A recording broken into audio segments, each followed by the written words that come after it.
자, 금융권 이슈가 등장했으니까 또 그쪽으로 가봐야 되겠습니다. 애널리스트 코너고요. 신한투자증권 리서치센터 보험증권 커버하고 있는 임희연 애널리스트 나와 있습니다. 어서 오세요. 안녕하세요. 자, SVB 파산 여파, 국내 증시를 조금 흔들어 놓고 있고 또 크레딧 스위스 평상시에는 많이 안 이야기하는데 사실 크레딧 스위스는 작년 한 해에도 이 아케커스 캐피탈하고 빌황이라는 뭐 한국계 네. 많이들 들어보셨는데 까먹었죠. 대부분 네. 잊혀졌다가 그 손실 계산과 이제 뭐 일본의 이제 국채 금리 미국의 뭐 이런 복합적인 것들 때문에 지금 난리인데 국내에 등장하는 뉴스는 사실 후행적인 것 같아서 제가 이렇게 보고 있으면은 다 지난 얘기인데 하여튼 뭐 추이는 봐야 될 것 같고 리스크에 대한 측정을 좀 어떻게 평가하고 계시는지 임희연 애널리스트는. 일단 지금 뭐 크레딧 스위스 관련해서는 사실 저희가 아직 하우스에서 자료가 나온 게 없고 제가 이거는 사실 지금 공식적으로 얘기하기는 코멘트를 어렵다. 이거죠. 드릴 수 있는 그런 부분이 아니기 때문에 일단 SVB 사태로 인해서 이게 지금 뭐 그 시스템 리스크로 전이될 수 있는지 이런 부분에 대해서 좀 먼저 말씀을 드리도록 하겠습니다. 네. 결론부터 말씀드리면은 지금 이 실리콘밸리 은행으로부터 지금 파생되는 이 이슈는 그 시스템 리스크라기보다는 개별 은행의 이슈라고 저희는 좀 보고는 있습니다. 이렇게 말씀을 드리는 이유는 이게 지금 그 은행이 가지고 있는 자산들이 부실화된 것이 문제가 아니라 너무나도 이제 급격하게 금리가 상승함에 따라서 네. 은행이 가지고 있었던 자산과 부채 간의 듀레이션의 미스매칭이 지금 발생한 거기 때문에 이 부분에 대해서는 사실상 이게 뭐 어떠한 뭐 감독의 이슈라던가 네. 혹은 뭐 규제 이슈 혹은 어떠한 이제 정말 경기 전반적인 이제 그런 부분의 문제라고 보기에는 좀 무리가 있지 않을까라고는 보고 있습니다. 이 SVB 은행 같은 경우에는 사실 뭐 이번 주 내내 계속 좀 많이 이야기가 나왔었는데 네. 이 회사 같은 경우에는 지금 실리콘밸리에서 VC 그리고 이제 스타트업들 대상으로 운영을 하고 있는 그런 은행입니다.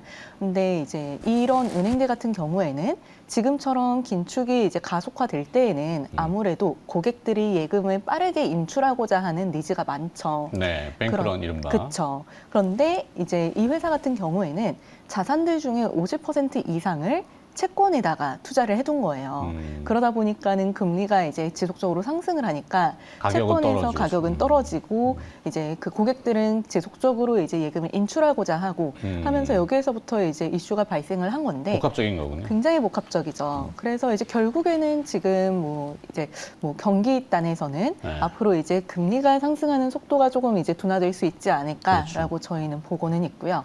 지금 뭐 3월에 25bp 인상 그리고 5월에 또 추가적인 25bp 인상을 지금 예측을 하고 있고 6월 같은 경우에는 5월을 한번 좀 지켜보고 다시 좀 이제 봐야 되지 않을까라고 보고 있습니다. 때마침 어제 뭐 크게 이슈가 되지는 않았습니다만 미국은 이제 CPI가 더 중요도가 높죠. 거긴 소비 국가니까.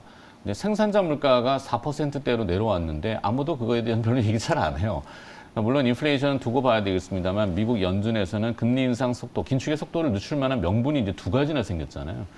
그런 거에 대한 호재도 반영을 안 하고 오히려 리스크만 지금은 자꾸 들여다보고 불안하니까 뭐 두고 봐야 되겠습니다만 하여튼 자, 국내는 증권주들이 반등을 좀 하고 있다고요.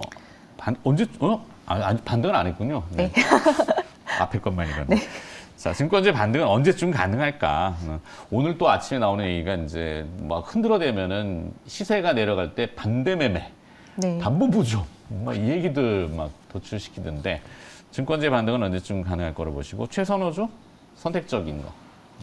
일단 뭐 말씀하셨던 것처럼 일단 지금 시장에서는 워낙에 이제 리스크에 대한 부분들이 이제 부각이 되고 있고 오히려 여기에서 지금 기회를 찾기에는 좀 이제 말씀하신 것처럼 좀 불안한 게 좀 크겠죠. 그렇기 때문에 단기적으로 증권주는 사실상 업사이드 포텐셜을 당장 가져가기는 쉽지 않을 것이다라고 좀 말씀을 드리고 싶고요.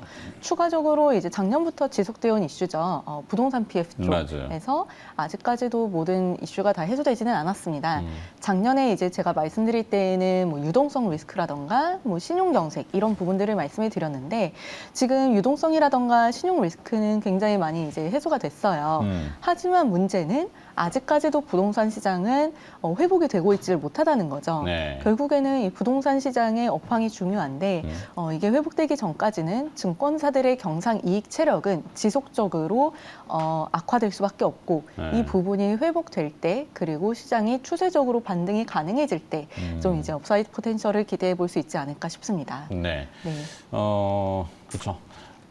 하여튼 네. 그래서 최선호주?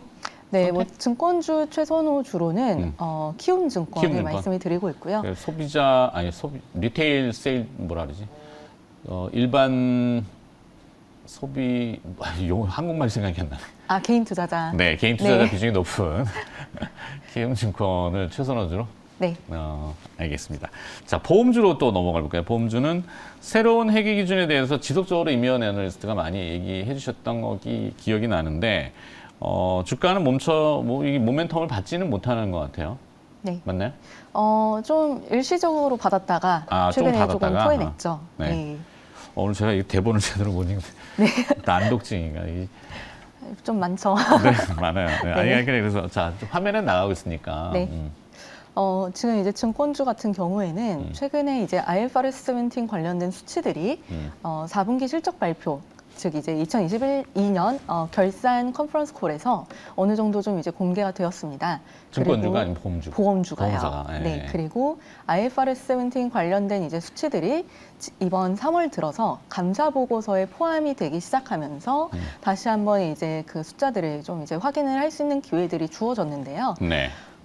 결국에 이제 중요한 것은 이렇게 IFRS 17이 적용이 되었을 때 어떤 회사가 가장 증익이 클 것이냐, 그리고 혹시 어떠한 업권 내에 순위 변동이 가능할 것인가, 그리고 밸류에이션 측면에서 어떤 회사가 가장 수혜일까, 네. 이렇게 세 가지 측면에서 좀 접근을 하실 수 있지 않을까 싶습니다. 일단 첫 번째로 이제 그 증익 측면에서는 현대해상이 현재 여타 손해보험사들 대비해서 증액폭이 굉장히 클 것으로 예상이 되고 있습니다. 대략적으로 2배 정도 늘어날 것으로 예상을 하고 있고요. 그리고 이제 업계 순위 변동 같은 경우에는 최근에 DB손해보험이 삼성화재를 제치고 업권 1위로 도약할 수 있는 기회를 맞이하지 않았나라고 보고는 있습니다. 네.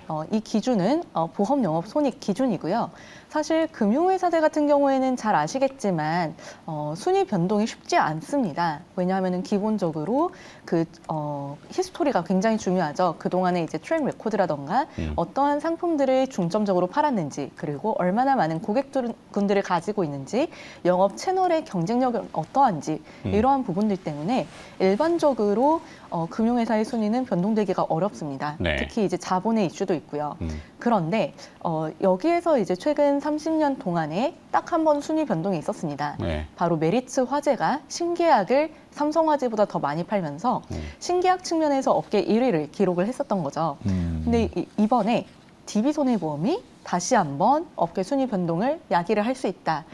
이렇게 IFRS 17이 적용이 되면은 CSM이라고 하는 새로운 지표가 도입이 되는데 네. 이 CSM을 앞으로는 균등삼각해서 이익으로 인식을 하게 되고 그 과정에서 이 DB손해보험의 보험 영업 손익이 앞으로는 삼성화재보다 더 커질 수 있는 가능성을 지금은 시사를 하고 있다라고 보실 수 있겠습니다.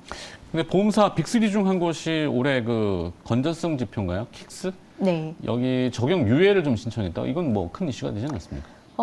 네, 이게 좀 이슈가 되고 있죠. 지금 이 킥스라고 하는 이 제도는 IFRS 17이 적용이 되면서 보험사들의 자본 적정성을 나타내는 새로운 이제 지표로서 나오는 제도인데요.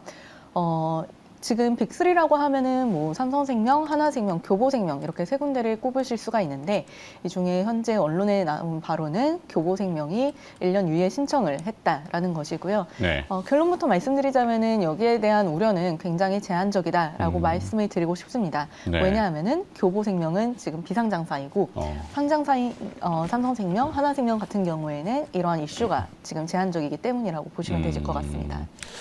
느낌이 뭐 쭉 들어보니까 약간 산업 전체적으로 해외 은행도 그렇지만 이제는 속가내고 승자 독식 위쪽으로 다 몰리는 듯한 느낌이 약간 뭐 없지 않아 있는 것 같아요. 네. 그래서 보험주에 대한 투자 전략을 그럼 또 함축해야 될 것 같고 그 중에 최선호주 또 꼽은다면 네, 뭐 말씀하신 것처럼 사실 이렇게 리스크가 좀 확장되는 국면에서는 네.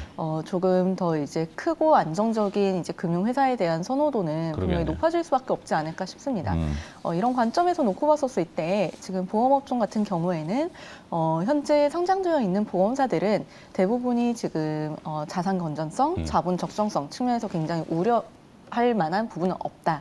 굉장히 우량하다라고 이제 접근을 하실 수 있으실 것 같고요. 네. 이 중에서 좀 이제 안정적인 대형사를 좀 이제 그 선호를 하겠다 하신다면은 네.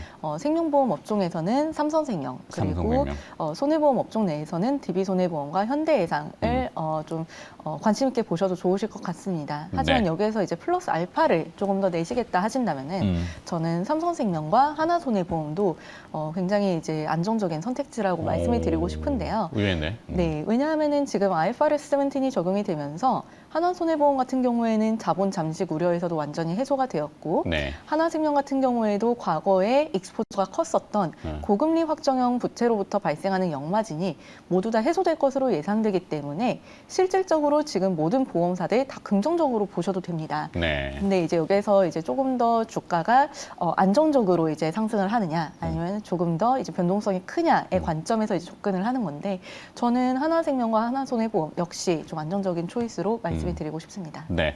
자, 추가로 하나만 좀 빠르게 여쭤볼게요. 애플페이라고 세간에 관심이 많은데 네. 21일부터 국내에 이제 들어오잖아요. 아직까지는 뭐 현대카드하고만 좀 하는 것 같은데, 카카오페이 쪽도 문이 열릴까요? 네, 사실 애플페이 하면은 가장 이제 시장에서 많이 물어보시는 것들이 카카오페이 괜찮을까? 과연 애플페이랑 이제 붙었을 경쟁에 때, 붙었을 때. 어떻게 될까에 대한 부분인데요. 결론부터 말씀드리자면은 카카오페이의 수익성 악화라던가 이제 경쟁 열의에 대한 우려는 제한적이지 않을까라고 말씀을 드리고 싶습니다.